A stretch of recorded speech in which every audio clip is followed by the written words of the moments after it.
अस्सलामुअलैकुम वरहमतुल्लाहि वबरकातुहू।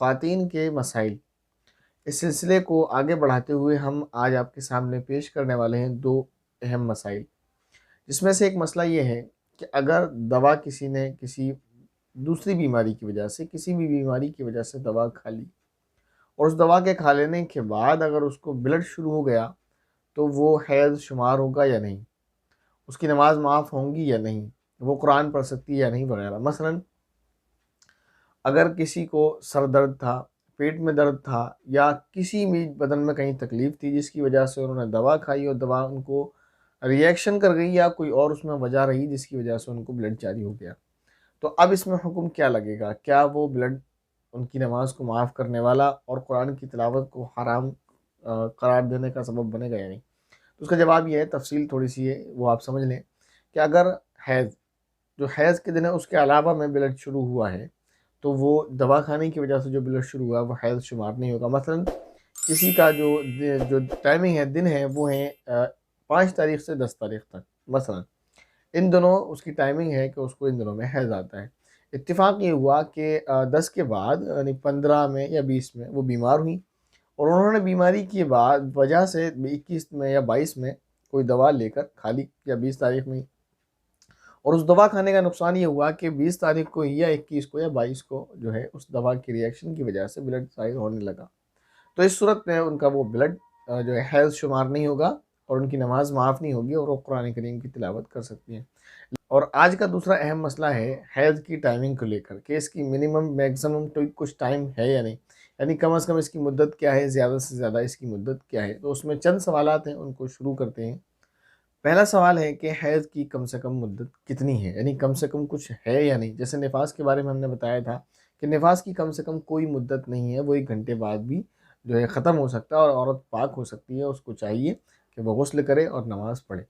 तो यहाँ पर जो बताया आपको कि कम से कम हैज़ की जो मुद्दत है वो है 3 दिन। 3 दिन से कम अगर किसी को ब्लड आता है, 1 दिन, डेढ़ दिन, 2 दिन या ढाई दिन, तो वो हैज़ शुमार नहीं होगा। जैसे मसलन किसी को ब्लड आया 5 से 10 के बीच में ही आता था, तो किसी को 5 तारीख को आया, 1 दिन रहा या 2 दिन रहा, 6 तारीख में भी रहा और साथ में जो है बंद हो गया 3 दिन कंप्लीट होने से पहले ही, और उसके बाद फिर 8, 9, 10, 11, 12 बिल्कुल आया ही नहीं, तो ये 3 दिन जो उन्होंने नमाज़ छोड़ी है, इसकी क़ज़ा करनी होगी।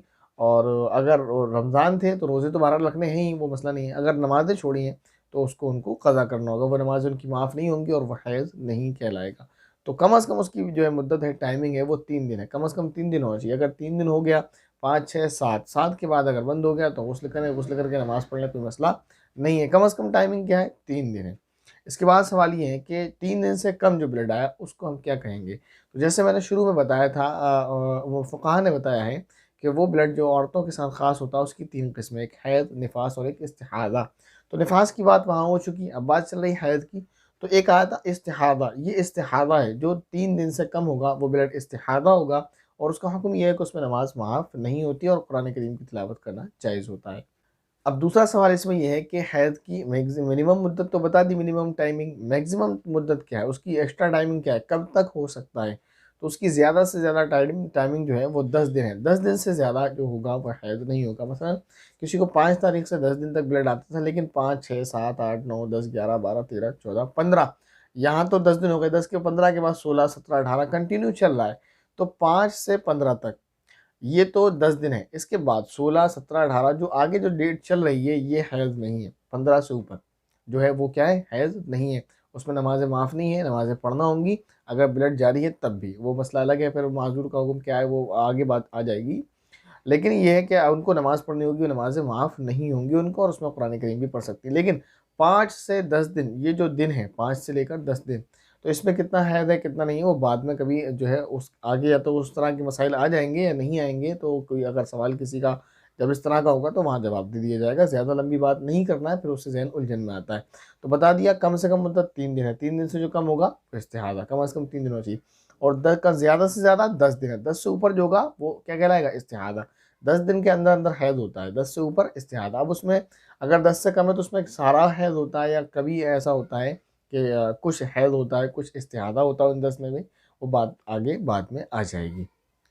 अब एक सवाल है, जो है एक सवाल हो सकता है कि अगर किसी को जो है हैज़ की मुद्दत जैसे बताई गई ज़्यादा से ज़्यादा 10 दिन है, तो फिर 10 से ऊपर ब्लड क्यों आता है? तो उसका जवाब ये है, वो किसी बीमारी की वजह से आता है।